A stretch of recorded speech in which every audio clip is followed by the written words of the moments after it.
Meu nome é Marcos Terena, eu sou indígena. Eu nasci numa pequena aldeia lá no Pantanal chamada Reserva Indígena de Taunay, ou Toné, né? E atualmente eu moro em Brasília, moro há muitos anos aqui, conheço bem Brasília, gosto de Brasília, mas eu nunca esqueci da minha origem, apesar de todo o processo de discriminação, de exclusão que eu sofri quando eu comecei a aprender a ler e escrever na minha infância, na minha adolescência e até mesmo na minha juventude. Então eu tenho a minha família, meu pai já faleceu, minha mãe ainda vive lá. Nós temos uma língua ainda viva, né? Somos em torno de quase 40 mil indígenas na região, em várias aldeias, pequenas aldeias. Meu nome é Ludmila, eu faço filosofia na Universidade de Brasília, estou no 5º semestre. O meu estudo acadêmico, os meus projetos, os meus artigos científicos são direcionados ao reconhecimento, à identidade como uma mulher que tem traços indígenas e mesmo assim não pertence a nenhuma etnia, né? É você se identificar mesmo não sendo representado, mesmo não sendo visto e mesmo sendo primordial e que antecedeu o Brasil, enfim. Então é isso, eu estudo para tentar me achar, me encontrar em meio a tantas pessoas que dizem que eu não existo mais, que eu já fui extinta ou que eu sou uma selvagem, uma coisa do tipo. Muito prazer, meu nome é Álvaro César Prado Sampaio, sou indígena tucano da aldeia Balaio, que fica no Alto Rio Negro. Desde cedo, com 4 anos, eu vim para Brasília porque meu pai trabalhava com a FUNAI. Desde então, meu pai trouxe meu irmão mais velho para cá para virar um universitário e se dedicar a ajudar o seu povo. Sobre a questão indígena, muitos falam sobre o preconceito, como que é ser indígena. Indígena é aquela pessoa que, para ser indígena, precisa andar pintado, com alguma tanga, falar sua própria língua. Não. Eu acho que é importante primeiro a gente tentar definir o que é cultura, né? Porque cultura é o momento em que o homem tenta se diferenciar da natureza, né? Quando você se autoafirma, você tem uma identidade que te diferencie, isso é a sua cultura, é o que me diferencia dos meus demais, assim. E quando a gente cria cultura, é um distanciamento da natureza, é quando a gente se distancia e tenta se reafirmar como superior, mas na verdade a gente é fruto dela. Então, a gente tem que ter essa concepção de que somos só pequenas criaturas de uma coisa muito além, muito mais forte. É saber se o governo ou políticas públicas acolhem a cultura originária, né, que criou o Brasil.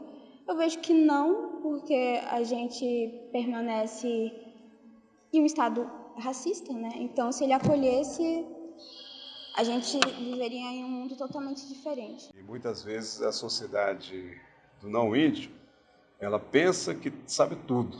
Ela pensa que vai lá, por exemplo, para explicar Deus para os índios. Ela pensa que vai lá para ensinar o índio a cuidar do meio ambiente, né?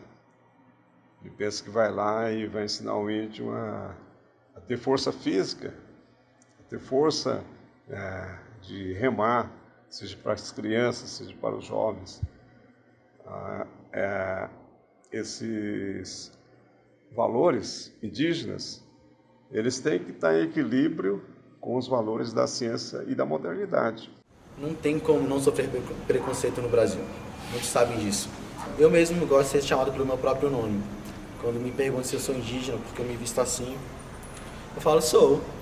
Mostro a foto do meu pai, falo que eu não preciso estar falando minha língua, falando sobre dança da chuva. Dança da chuva para mim é uma piada, porque isso é coisa de indígena lá do América do Norte. Aqui não, aqui é o Brasil, onde nós temos o maior traço de raiz mesmo, de uma das culturas mais vivas. Somos uma cultura viva, onde sempre buscamos nosso espaço. Então, todo indígena não é parente, ele é irmão mesmo. E é essa conexão que nós sentimos quando falamos sobre a questão indígena. Que nós devemos buscar nosso espaço, buscar uma melhoria na sociedade. E que vocês deviam estar de braços abertos para isso. Então, é Milton Santos, né, que fala sobre globalização, eu acho E eu lembro que quando eu estava no fundamental, eu assisti um documentário muito interessante, que ele falava exatamente sobre globalização e como ela simplesmente tenta colocar em blocos, né? Colocar seres humanos em blocos que se encaixem para o mercado, para a economia desandar. Isso é a globalização, é a perda de identidade, né? Você perde o seu tempero, o seu dendê ali por tentar se encaixar. Então, a gente vive, né, o Brasil é bem globalizado, sempre foi, porque é uma colônia, né, então puxa de todos os lugares e a gente sempre perde a essência quando tem esse padrão. A essência é o quê? Reconhecer a sua ancestralidade, ver o seu passado, ver quem te deu a vida e agradecer, se orgulhar e respeitar, porque se não fosse por eles eu não estaria aqui, entendeu? Eu acolho meu pai e a minha mãe e vejo essas problemáticas que vocês me questionam. E eles sempre tentaram me tornar uma criança branca. Toda a minha vida foi mais ou menos isso. Então, eu tenho muita vergonha dos meus lábios da minha boca porque são grossos. Então, minha mãe coloca aparelho, vamos puxar esse dente para trás. Ou, não, toda manhã minha mãe faz assim no meu nariz, para ver se ele afinava, né? Porque para ela ia afinar. Então, qual etnia eu pertenço, né? Se os meus pais renegam isso, e eu agora que fiz 20 anos agora, então eu tô nessa luta de buscar saber quem eu sou, mesmo com que os meus pais não queiram saber quem eu sou. Porque nós precisamos fazer uma nova aliança com a sociedade envolvente, a fim de que nós possamos ter pessoas que também compreendam a nossa forma de vida.